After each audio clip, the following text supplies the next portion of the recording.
Shalom, que la paix soit avec vous. C'est quoi avec vous, votre humble serviteur, votre frère, le pasteur Révi Martin. Je suis très heureux, honoré d'être avec vous ce matin pour parler du mandat, pour parler de la commission. Pour cela, nous allons prendre le livre des Actes. Actes chapitre 1, verset 8. Je lis la parole de Dieu. Acte 1, verset 8. Mais vous recevrez une puissance. Le Saint-Esprit survenant sur vous. Et vous serez mes témoins à Jérusalem, dans toute la Judée, dans la Samarie et jusqu'aux extrémités de la terre. Vous serez mes témoins. Amen. Que le nom du Seigneur soit béni. Ici, nous avons quelque chose de très fondamental dans la relation entre Dieu et l'homme et entre l'homme et son environnement. Le Seigneur a voulu sauver l'homme de ce qui s'est passé dans le jardin d'Éden, qui était le fait que l'homme a mangé le fruit de la connaissance du bien et du mal. Donc la mort a corrompu la nature de l'homme.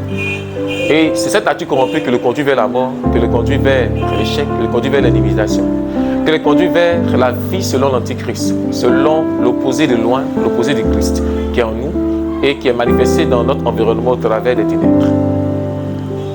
Et l'homme, il a mangé de ce fruit et la mort. La Bible dit que lorsque tu mangeras ce fruit, tu mourras.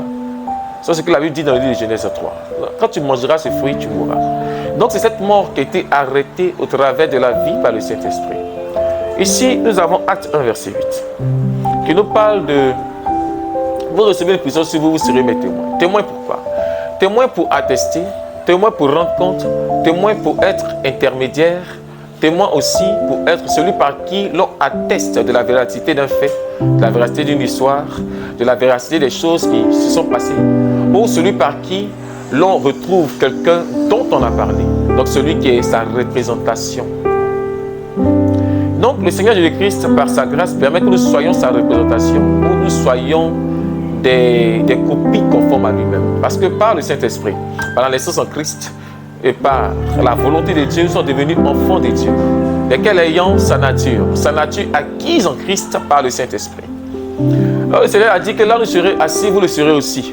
Donc, au ciel, nous avons la place du prince, la principauté céleste, qui nous donne position supérieure, suprématie sur tout être dans le ciel, tout être sur la terre et dans tous les univers. Nous avons une suprématie, une principauté qui est incontestable, parce que co-héritier avec Christ. Et le Seigneur a fait la grâce de recevoir cette capacité, cette puissance, cette autorité qui soumet toute forme d'autorité. Nous l'avons reçue en Christ. Et c'est une grâce que nous devons partager à tous ceux que nous connaissons. Avec pas de notre environnement, de Jérusalem. Ensuite, plus loin, et toutes les nations. Tous les gens ayant en commun quelque chose, en commun un lignage, en commun une famille, en commun une idéologie, en commun une nationalité, en commun une patrie, en commun un pays, en commun une région. Donc le Seigneur nous demande de toucher tout ce qu'on peut toucher au travers de ce que nous avons comme moyens. Peut-être les moyens sont des moyens qui sont liés aux médias sociaux. Profites-en. Parce que tant que tu peux profiter de ce que Dieu t'a donné pour réaliser son projet, tu vas t'attirer les moyens nécessaires afin d'avancer ou afin de réaliser encore plus. Dieu va te dire d'aller évangéliser. Tu n'auras pas forcément les moyens que tu vas utiliser. Peut-être pour toi, l'évangélisation, c'est le fait de sortir dans les rues, parler de Jésus-Christ. Or, l'évangélisation signifie le simple fait d'apporter la bonne nouvelle, de dire, d'apporter la bonne nouvelle, c'est tout. Donc, d'être la bonne nouvelle pour quelqu'un ou de parler de la bonne nouvelle. Donc, donner la bonne nouvelle à quelqu'un, ça peut être au travers de la prière, ça peut être au travers du suivi, ça peut être au travers de l'intercession ce soir. Donc, la bonne nouvelle est donnée dans le monde en fonction de la responsabilité assumée par tous les fils de Dieu, par tout son corps. Parce que celui qui doit intercéder, quand il intercède, il fait partie de ce qu'il faut pour annoncer la bonne nouvelle. Parce que l'intercession va faire tout ce qu'il faut préparer afin que celui qui va prêcher pourra prêcher aisément. Parce que chacun va faire les choses selon le mandat, selon sa nature, selon le type d'esprit qu'il a, selon sa grâce. Et quand chacun fait selon sa grâce, l'évangile est annoncé avec puissance. L'évangile, ce n'est pas une question de compétition où on sort, aller prêcher, tout le monde va prêcher, tout le monde va prêcher. C'est pas parce que tu prêches que quelqu'un sera sauvé. C'est parce que tu auras fait ce qu'il faudrait que tu fasses que tu vas sauver la vie de quelqu'un. Et dans cet univers d'évangile, il y a une responsabilité qui est donnée à chacun d'entre nous. C'est comme dans l'armée. Celui qui est l'artilleur, celui qui est le fusilier, celui qui est le conducteur des chars n'a pas le même rôle que celui qui est le chargeur des chars. Ils n'ont pas le même rôle, mais c'est essentiel. Sans le chargeur des chars, il n'y a pas d'obus qui est lancé. Sans celui qui conduit, le char sera plus ou moins inefficace. Sans celui qui est peut-être le fusilier, il y aura des problèmes. Donc, il y a certains objectifs qu'ils ne pourront pas atteindre. Donc, pour atteindre l'objectif principal qui est l'évangélisation de la bonne nouvelle, le salut du monde, il va falloir que chacun soit à sa place et chacun se repose sur la grâce que Dieu lui a donnée. Ta grâce peut être dans le domaine de la formation. Ta grâce peut être dans le domaine du conseil, dans le domaine du suivi, dans le domaine même de la prière, dans le domaine de l'intercession, dans le domaine de la parole. Reste là où Dieu veut que tu sois. Tu participeras ainsi à l'évangélisation, à l'annonce de la bonne nouvelle et au salut de toutes les nations lesquelles Dieu t'a appelé. Restons à notre place, cherchons notre position et restons là à notre place. N'allons pas faire le travail de quelqu'un d'autre. Parfois on croit qu'on fait bien parce qu'on fait le travail de quelqu'un d'autre. Oh, on n'a pas été fait pour ça. C'est pas parce que tu réussis dans un domaine que le domaine c'est le domaine de ta destinée. Non. Le succès ne signifie pas la destinée, ne signifie pas la volonté de Dieu, ne signifie pas le fait que quand tout va bien, c'est que nous sommes dans la volonté de Dieu. Non.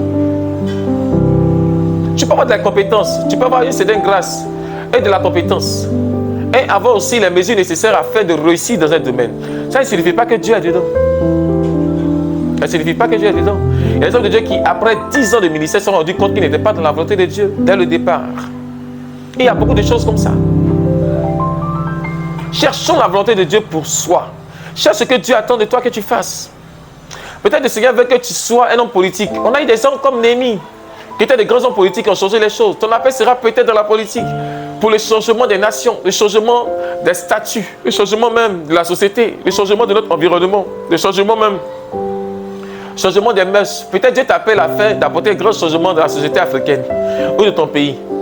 Parce que quand Dieu donne des mandats, il donne des mandats en fonction du besoin de la terre. Et l'église devient un moyen afin de réaliser ce projet. L'église, ce n'est pas le lieu du ministère. L'église, c'est un lieu où chacun vient faire son ministère. L'église, ce n'est pas le ministère de quelqu'un. C'est un lieu où chacun vient faire son ministère. Il peut y avoir 15, 20 personnes, 30 personnes et chacun vient exercer le ministère. Et il y a celui qui est le leader qui peut-être rend ministère, comme on dit, rendre ministère. Mais le fait de rendre ministère, c'est une appellation. C'est quelque chose qu'on a dit. Sinon, rendre ministère, c'est faire ce que Dieu veut que tu fasses. Or, ça peut être lié à un pays, une nation, un changement que Dieu a voulu pour un pays. Il y a des personnes comme Pascal Mutomba au Congo. Quelques personnes que Dieu a appelées pour changer le pays, pour changer le Congo. Changer le Congo, c'est une personne merveilleuse. C'est son ministère. Donc, le ministère est lié aux besoins pour lesquels Dieu t'envoie sur terre. Maintenant, il y a ce que Dieu te donne et ce que nous faisons à l'église. Ce que nous faisons à l'église, c'est quelque chose d'essentiel. Et ça fait partie de comment croître dans le ministère.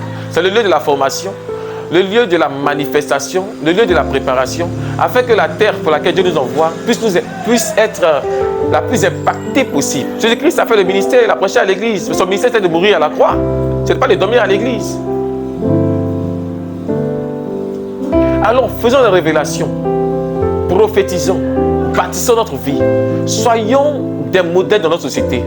Faisons les choses qu'on fait à l'église, soyons responsables à l'église. Et cela est très nécessaire, très important.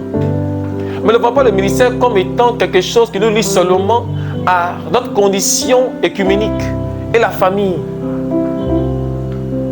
et le pays et toutes les choses qui nous concernent. La bonne nouvelle sera donnée au travers de nous, à toutes les nations, si nous nous servons de tout notre savoir, des moyens que Dieu nous donne. Il y a les médias sociaux, il y a tout ce qu'il faut. Il y a le fait que tu puisses aller voir des gens, parler, même dans le domaine du travail, préparer les gens à recevoir ce que tu as reçu.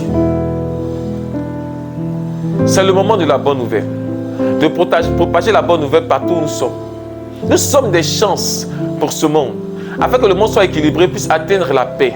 Et cette paix, elle dépend du mandat de chacun, du fait que chacun soit à sa place, et c'est cela le réveil spirituel.